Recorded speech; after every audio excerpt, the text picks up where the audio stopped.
Evet, sevgili öğrenciler merhaba. Geçen görselimizde, geride bırakmış olduğumuz birtakım, içeriklerimiz vardı. Tamamlayamadığımız içerikler vardı. Bununla devam ediyoruz. Microsoft'ta kalmıştık. Microsoft 2016 itibariyle dünyanın en büyük yazılım geliştiricisi ve dünyanın en değerli şirketlerinden biri olmayı başardı. Yaklaşık piyasanın %80'ini toparladı. Şu anki pozisyonu nedir? O konu hakkında size bilgi veremeyeceğim. Ancak en son araştırmama göre %80 oranındaki bir pazar payına sahip olduğunu biliyorum. Şirketin adı nasıl ortaya çıkıyor? İşte microcomputer yani mikro bilgisayar ve software yani yazılım sözcüklerinin birleşmesinden meydana geliyor. Microsoft 4 Nisan 1975'te Paul Allen'ın ile birlikte Bill Gates birleşmek suretiyle bu ikili tarafından kuruluyor. Aslında amaçları şöyle bir şey. O dönemlerde kafalarında PC yok. Altair denilen bir şey var, bilgisayar yapalım diyor. Altair 8800 dedikleri bir şey. Yani kenarlarında düğmeleri falan var. O kadar çekici de değil aslında. Fakat bunun içerisinde ne kullanıyorlar? Basic kullanıyorlar. Yani çok basit bir programlama dilidir ve bunun yorumlayıcısını hatta daha sonraları GV Basic de karşımıza çıktı. Daha ilerleyen zamanlarda Windows hiçbir zaman ya da Microsoft hiçbir şekilde Basic'ten vazgeçmedi. .NET projelerinde bunları kullandı. Neyi kullandı? Visual Basic kullandı. Ondan sonra hatta C Sharp'ı da Visual Basic'le harmanlayaraktan bir dil oluşturmaya çalıştırdılar. Ya da iki farklı dili bir platformda, C Sharp platformda çalıştırmaya çalıştılar. Şirket 1980'lerin ortasında MS-DOS denilen bir şey var. İşletim sistemleri vardı. Aslında bu Microsoft'un en temel işletim sistemidir. Açılımı ise Microsoft Disk Operating System. Yani işte şöyle bir işletim sistemiydi. Siyah bir ekran var. C promptu var. C işte büyüktür prompt işareti var. Orada bir takım komutlar yazmak suretiyle işletim sisteminden bir takım şeyleri yapmasını isterdiniz. Mesela bilgisayarın içerisinde bir dosya grubunu ya da içinde bulunduğunuz klasörün içinde bulunan dosyaları listelemek istediğimizde dir komutunu vermemiz yeterliydi. Yani Denizli, İstanbul, Rize. Eğer bunları yan yana görmek istersek /w olarak yazmamız yeterlidir. Bu ve bunun gibi birçok parametreler var. Bir önceki görselimde de söylediğim gibi Microsoft bir arayüz programı çalıştırarak Apple'ı taklit etmeye çalıştı. Yani aslında bunlar Windows 95 ile yani Windows işletim sistemlerinin de bir nevi test aşamasında kullanılan bir ön arayüz diyebiliriz. Ve bunlar çalıştığı zaman insanlar daha rahat bir şekilde yani DOS komutlarını bilmeseniz dahi yazıları kopyalayıp işlemler gerçekleştirebiliyorsunuz. Şimdilerde insanlar ne yapıyor? İşte herhangi bir şekilde DOS komutlarını bilmeye gerek yok.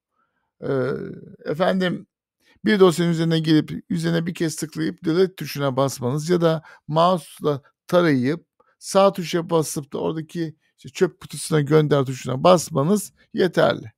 Son derece basit. Ama eskiler öyle değildi tabii ki. Sileceğiniz dosyalar, klasörler belirlenirdi. Hepsi DOS komutunda. Yani siyah bir ekran var. Bu siyah ekranda ne yapıyordunuz? Bu işlemleri gerçekleştiriyordunuz. Başka neyimiz var? Tamam, Altair'den bahsettik ve bu şekilde çalıştırıyorlardı vesaire. MS-DOS kişisel bilgisayarlara yönelik işletim sistemi pazarını etkisi altına almaya başladı ve ardından Microsoft Windows ile liderliğini sürdürdü. Şimdi gelelim. Dedim ya, Bill Gates bir yandan da gözü Apple'da. Apple'daki sistemi kontrol ediyor ve onları kopyalamaya çalışıyor ve ortaya PC'leri çıkarmaya başladı. PC'ler yani Personal Computer ve bunun içerisine de neleri koymaya başladı? Kendi işletim sistemlerini koymaya başladı.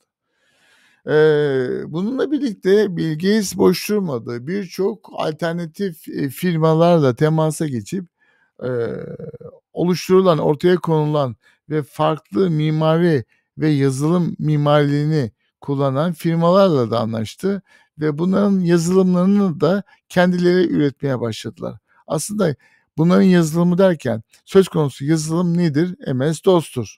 Bu şekilde bu arada bu tür işletim sistemleri o dönemlerde ücretsiz veriliyordu.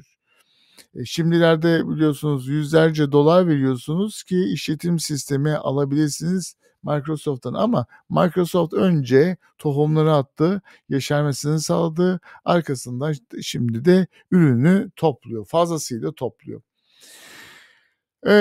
Ne oldu? Tabii ki Microsoft'un liderliğiyle bu devam etmeye başladı. Arkasından IBM'le temasa geçti. Dediğim gibi bunların bir de şeyleri vardır.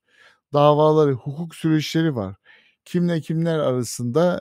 İşte IBM var, Apple var, Microsoft var. Aslında bunların çalışma alanlarının hepsi farklı olmasına rağmen çıkarların çatıştığı noktalar olabiliyor. Bu çatıştıkları noktalarda, yani çıkarların çatıştığı noktalarda ise hukuk süreci devreye giriyor ve hukuk savaşları başlıyor.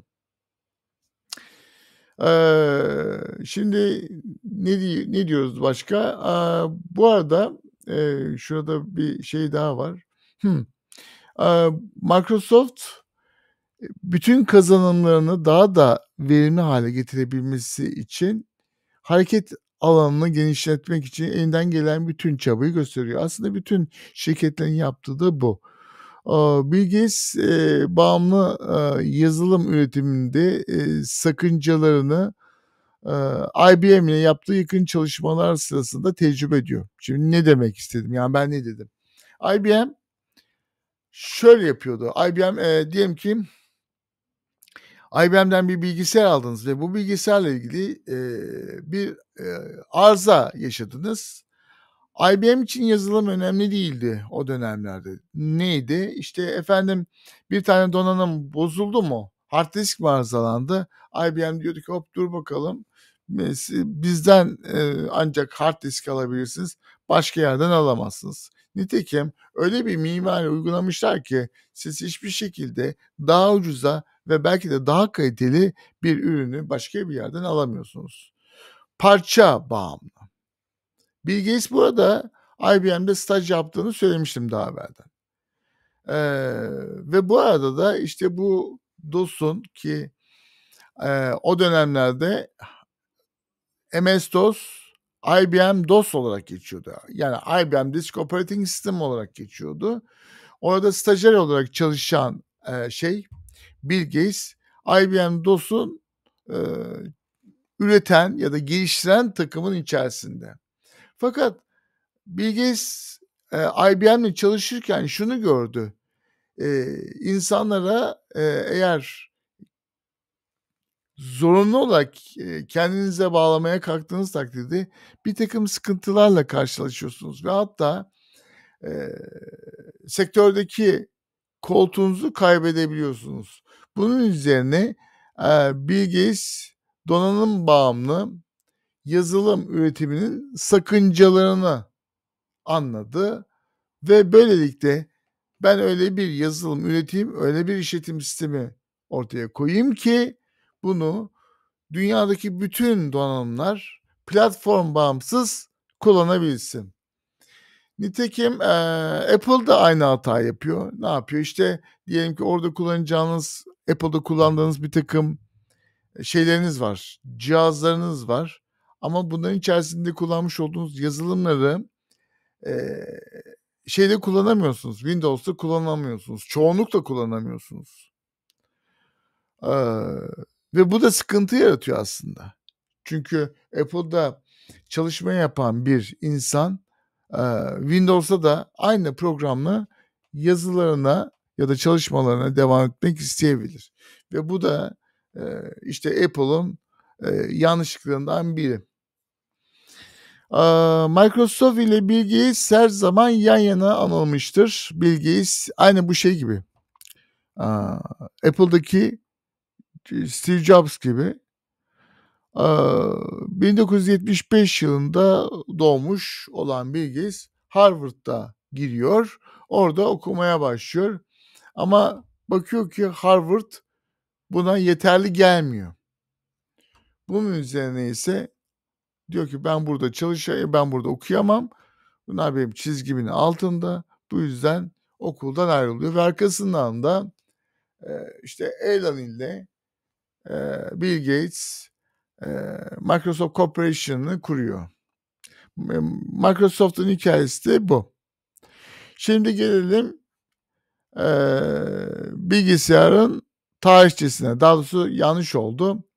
Bilgisayar tarihindeki dönemlere. 5 kuşağa ayırıyoruz. Bazı akademisyenler ya da bazı, bu konuyla ilgilenen arkadaşlar, hocalarımız vesaire bunu 6'ya 7'ye çıkartanlar da var ama genel itibariyle 1. kuşak, bilgisayar tarihi var. Bu 1. kuşak 1946 ile 1959 yılları arasına denk geliyor ve daha çok, özellikle 1. Dünya diyorum, 2. Dünya Savaşı ile ilgili olan bir süreçtir. İşte John von Neumann'la, o dönemlere, denk geliyor. Yine 2. kuşak var. Bu da 1959 ile 1964. Bu da yine aynı takıma denk geliyor. Tabii bunları ben teker teker gene anlatacağım. Arkasından, 1964 ve 1970 geliyor. Sonra 1970 ve 1990. Burada işte bilgisayar ekipmanları, donanımları ve yazılımları hareketlenmeye başlıyor, hızlanıyor. Daha farklı ürünler ortaya çıkmaya başlıyor ve 1990'dan bu yana artık her şey en üst seviyeye geliyor. Ben böyle diyorum ama, şu an işte 2023'teyiz. Kim bilir 2024'te, 2025'te nelerle karşılaşacağız? Daha da hızlanacak. Yani çok hızlı ilerliyor. İvme gittikçe hızlanıyor. Neyse, şimdilik ben bu görseli burada bitiriyorum. Bundan sonraki görsellerde yine görüşmek üzere diyorum. Kendinize iyi bakıyorsunuz arkadaşlar. Hoşça kalın. Görüşmek üzere diyelim.